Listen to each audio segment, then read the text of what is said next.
Yeah. Okay. Hi, I'm StonerSteve, and I'd like to read you an excerpt from the new book about my adventures, the Cannabis Chronicles. This adventure comes from the story Phantoms of the Back Room. Chapter 1, Frozen Rush. The rainforest of Decaturi pulsed with life, its vibrant hues fading as the sun dipped below the horizon. Tetriana, Meiji the cat, Gary the slug, and myself gripped the handles of our tropic slugs. Oh, tropic sleds. The engines humming with anticipation, the air crackled with a sudden chill as the lush jungle transformed into an icy wonderland behind us.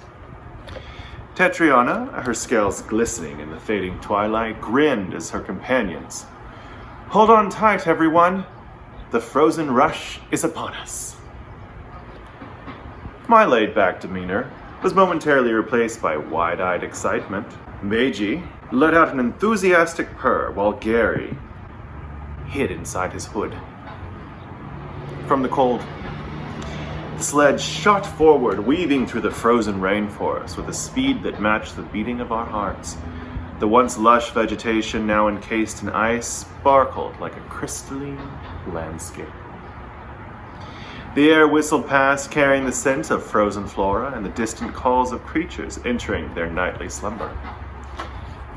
Tetriana's eyes glinted with the thrill of the frozen rush, her senses heightened as she navigated the icy terrain. The tropic sled skimmed over frozen rivers, sending shards of ice spiraling into the air. The glow of Saurion, Decaturi's massive sun, cast long shadows over the frozen landscape. Meiji's fur stood on end, crackling with static electricity. Gary peeked out, glistening in a thin layer of frost. Unable to contain it, I whooped with joy, my laughter echoing through the icy canopies. Ha ha ha!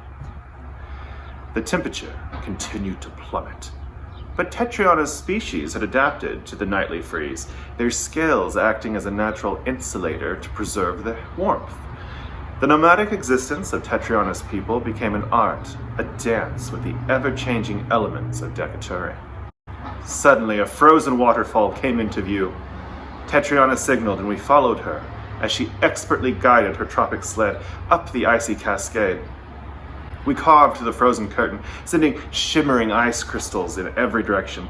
The rush of cold air against our faces was invigorating, a stark contrast to the humid warmth of the day. At the top of the waterfall, we paused to catch our breath. Tetriana surveyed the lush green forest ahead, her eyes glinting with the thrill of the race. There's our camp for the day, she had to shout above the whistle of the frozen wind at our back. Tetriana looked in my direction. And what say you, wanderer of the stars? Is the frozen rush exciting enough for you? I gritted my teeth, tight in a smile, trying to keep them from chattering. This is a blast. An icy blast, but invigorating. Tetriana just laughed at my attempt at swagger. Let's go, flyboy. The warmth of tomorrow beckons. With renewed excitement, we plunged back into the icy descent, leaving a trail of frost and echoes of laughter in our wake.